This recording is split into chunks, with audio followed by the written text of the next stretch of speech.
Ну, мы желаем нашей любимой организации дальнейшего процветания, как можно больше новых проектов, которые помогут нашей стране, которые помогут нашим людям для того, чтобы стать свободными, для того, чтобы было благоденствие в нашей стране, мир, достаток в каждой семье, у каждого человека.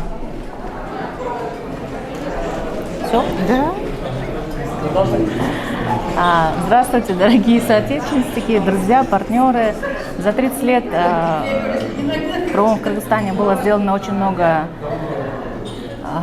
много дел, успехов, проектов, и мы надеемся, что такое же блестящее будущее ждет нас впереди. Мира, процветания каждому дому, улыбающихся детей, здоровых, счастливых людей. Давайте жить. Мирного неба над головой. Да. Спасибо.